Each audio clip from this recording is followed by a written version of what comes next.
Là, tu partages qu'effectivement, tu as une émotion qui est présente, tu as une tristesse qui est là.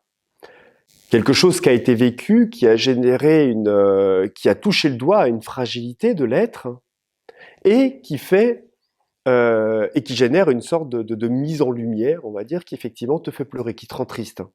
Tu as la capacité et la réalisation de te rendre compte que c'est un phénomène émotionnel qui te traverse.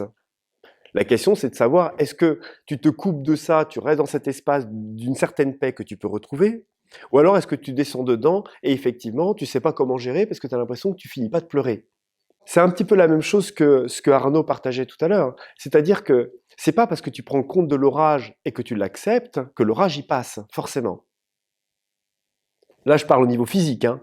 S'il se met à pleuvoir et il y a de la grêle pendant 3 jours et ils ont prévu un ouragan, c'est pas parce que là, on va prendre conscience que, ah yeah, j'ai pris conscience que, et j'ai accepté qu'il y a l'ouragan, etc., qu'il va pas commencer, il va pas détruire la maison, il va pas passer dans tout le village pour faire un carnage.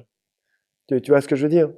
Et à un certain niveau, c'est aussi ça. C'est qu'on porte en nous des charges, des émotions. On est des êtres vivants. On est aussi une combinaison de forces astrales. On est aussi des êtres qui sont sensitivement émotifs.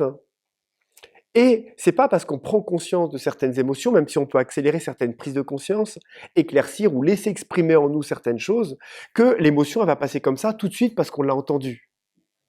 Et ça, c'était un petit peu même ce que partageait Agnès hier ou avant-hier sur la différence entre la douleur et la souffrance. Dans le fait où on a le choix de souffrir et de compulsivement être attiré et de devenir victime de ce que l'on ressent et des phénomènes, et le fait d'être en douleur de quelque chose qui de toute façon est présent et fait quelque part frissonner et vibrer quelque chose qui a l'air de faire mal.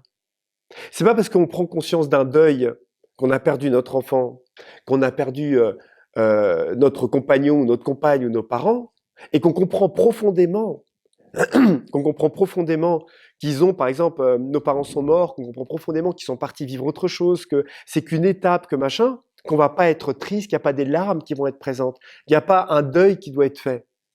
Ça, on peut pas y échapper, ça fait vraiment partie, sauf si on a, je sais pas moi, une vision particulière, on a transcendé, on a travaillé dessus, ou alors on est vraiment dans un espace complètement différent qui va pas nous toucher. Mais en tant qu'être humain, en tant qu'être sensible, en grand pourcentage, profondément, ce phénomène de deuil va avoir lieu. Et que même si on a une certaine réalisation, ça ne nous empêche pas d'être triste, de pleurer et de rester et d'accepter aussi cet état. Et ce qui est intéressant, c'est qu'aussi cet état émotif peut devenir un état de purge, un état de joie aussi. Et des fois, on peut être triste, en deuil et en même temps joyeux.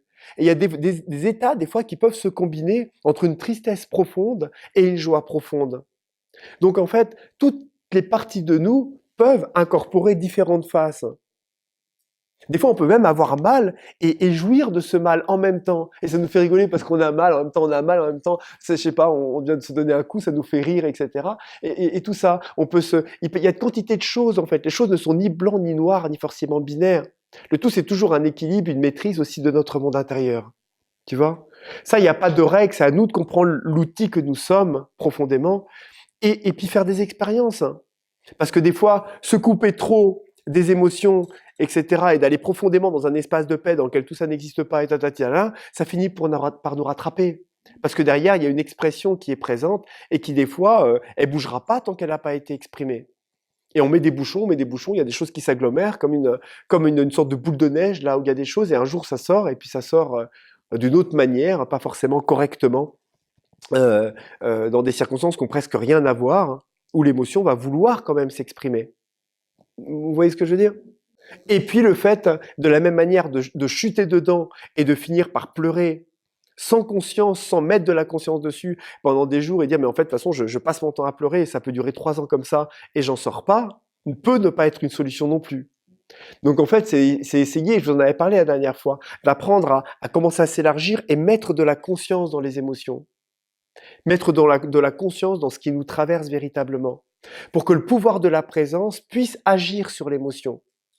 Et parfois, les émotions, c'est des gros morceaux et ça a besoin de sortir et ça dure un certain moment.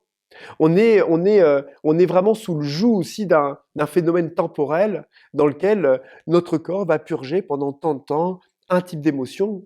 Et moi, je vois, hein, des fois, je vis des nettoyages et ces nettoyages prennent plus ou moins de temps. Dernièrement, j'ai eu une charge qui m'est tombée dessus, d'une mémoire vraiment ancienne, il y a un abandon, quelque chose de profond. Et cette charge-là, elle a littéralement même presque paralysé une partie de mon corps.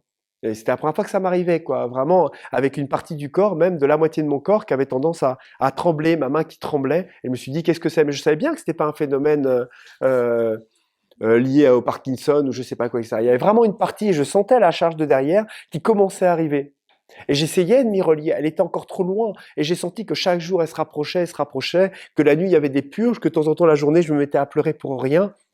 Jusqu'à de temps en temps en méditation, j'allais connecter et puis de temps en temps il y avait des charges et je sentais tout mon corps qui vibrait, cette partie-là qui était toute froide, presque l'énergie ne circulait pas, ça faisait même presque mal au bras, jusqu'à ce qu'à un moment, ça s'est fini après sur 3-4 jours, où il y a eu un truc comme si on le vidait et puis c'est descendu, c'est chargé et puis d'un seul coup l'énergie est revenue et tout mon corps a réchauffé et maintenant de ce fait, et ça bouge plus du tout, quoi, le système nerveux n'est plus du tout touché. Et j'ai senti dans les corps cette charge qui est descendue de corps en corps pour aller jusqu'à dans l'éthérisme du corps physique, le décharger. Enfin, de ce fait, c'est pas passé dans le corps physique, ça a une conséquence dans le corps physique, mais c'est pas resté, ça n'a pas été une maladie de ce fait ou un truc dans le corps physique. C'est sorti avant parce que ça circulait suffisamment bien a priori pour que ça sorte. Mais vous voyez, c'est pas tout de suite tac, tu vois, on a conscience et hop ça sort. Ah ça je t'ai vu donc c'est bon. Ah ça j'ai compris ça c'est bon. Non non, ce serait parfois trop simple. Ça pourrait être aussi simple, j'en sais rien. Mais en tout cas, c'est pas l'expérience, a priori, de la plupart des gens. Il y a une notion de temps. Même la croissance d'un enfant de 5 ans à quelqu'un de 40 ans, il y a une notion de temporalité qui fait qu'il ne peut pas comprendre les choses comme ça et qu'il nous faut vivre des expériences, avoir une certaine maturité pour comprendre les choses. Vous avez vu à quel point notre âge, le fait de... J'y pensais la dernière fois et je me disais, en fait, c'est une véritable...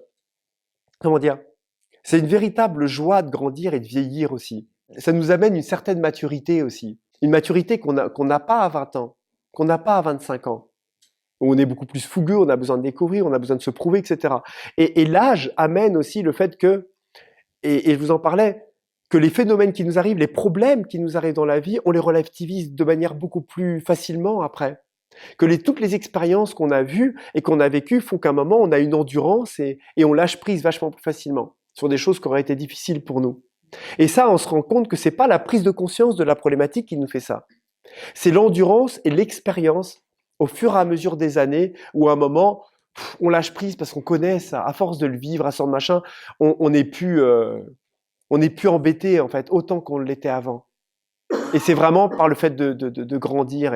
Et je me rappelle comme ça des anciens que je connaissais avant, qui s'en faisaient pas, qui étaient là, ah oui, il y a ça, ah oui, il y a machin, ah oui, la voiture elle est déglinguée, bah c'est pas grave, on va foutre enfin, on va laisser tomber, on va l'emmener, ah ça s'est cassé.